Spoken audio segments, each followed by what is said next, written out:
Cette histoire aussi rocambolesque que réelle se déroule dans une ville du Bénin, à 25 km au sud de Cotonou, la capitale. En effet, selon la source qui a révélé l'information, une jeune fille de 20 ans répondant au nom d'emprunt de Yvonne s'est présentée le samedi 22 juillet dernier à la réception d'un hôtel, avec un monsieur d'une trentaine d'années. Après avoir rempli les formalités d'usage, les deux tourtereaux vont se diriger allègrement vers la chambre mise à leur disposition. Moins de 10 minutes, après qu'ils soient entrés dans la chambre, Yvette en ressort rapidement en courant de toute vitesse, et non sans crier au secours, au secours. Mais qu'a bien pu se passer dans la chambre, pour que Yvette puisse être autant affolée? Étonné, devant un fait des plus rarissimes et uniques en son genre depuis 10 ans, qu'il travaille dans cet hôtel, le réceptionniste alla s'enquérir de la vérité. À peine il a ouvert la porte, il vit l'accompagnateur de Yvette, avec un corps couvert d'écailles, comme s'il était en train de se transformer. Sans se poser de questions, il prit à son tour ses jambes à son cou. Quelques minutes après, quand la police est arrivée sur les lieux, le monsieur avait disparu de la chambre. Vraiment l'Afrique et ses mystères. Si vous avez aimé cette histoire, n'oubliez pas de commenter et partager.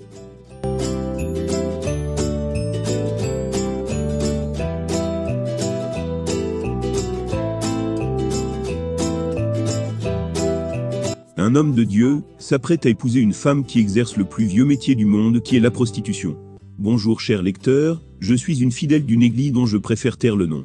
J'ai décidé de faire porter à vos connaissances un fait qui est en train de se produire actuellement dans l'église à laquelle j'appartiens, afin d'apporter votre jugement, pour avoir votre avis, car plusieurs fidèles, et moi sommes prêts à quitter l'église. Je suis une dame, et j'ai décidé de me faire appeler Solange, afin de préserver mon identité. En effet, cela fait maintenant 3 ans que je suis membre d'une église.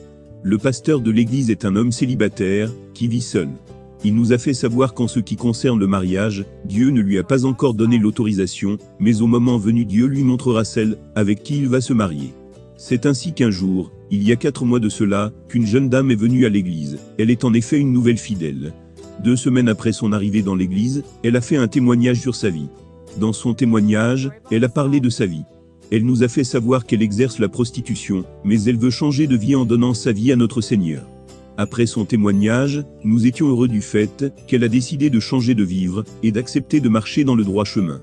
Cependant, 2 mois après, notre pasteur nous annonce qu'il va se marier avec cette dernière. Suite à cette annonce du pasteur, nombreux fidèles de l'église menacent de quitter l'église si le pasteur se marie avec cette dernière, car il ne peut pas accepter que leur pasteur se marie avec une prostituée. Chers lecteurs, moi-même je suis également prête à quitter l'église. Est-ce normal ce que veut faire notre pasteur?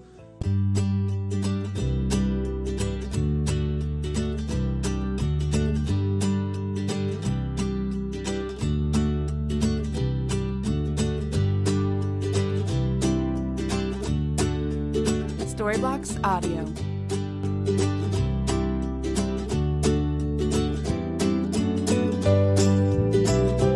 Un écolier sud-africain d'une dizaine d'années aurait reçu un appel de ses ancêtres lui demandant de se marier avec une femme de 53 ans, son aînée. Sanele Masilela et Hélène Chabangou s'étaient déjà dit oui. La semaine dernière, les 2 époux ont officialisé leur union au cours d'une seconde cérémonie dans une commune de la région de Mpumalanga, comme le veut la tradition sud-africaine.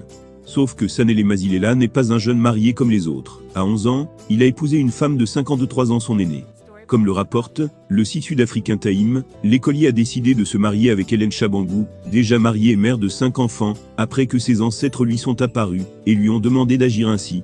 Une injonction prise au sérieux par ses parents, qui ont rassemblé environ 1800 € pour la dot et les frais de mariage. Cette décision n'a pas manqué de surprendre les habitants du quartier. Mais les époux et leurs familles ont tenu à les rassurer. Leur union n'est rien d'autre qu'un moyen d'apaiser les ancêtres, indique le Time. Depuis cette nouvelle cérémonie, les 2 époux ont d'ailleurs repris leurs activités, chacun de son côté. Sanele Masilela habite chez sa sœur et continue à aller à l'école. Il espère se marier un jour pour de vrai, comme il l'affirme à l'Irish Mirror. Et avec une femme de son âge, cette fois-ci.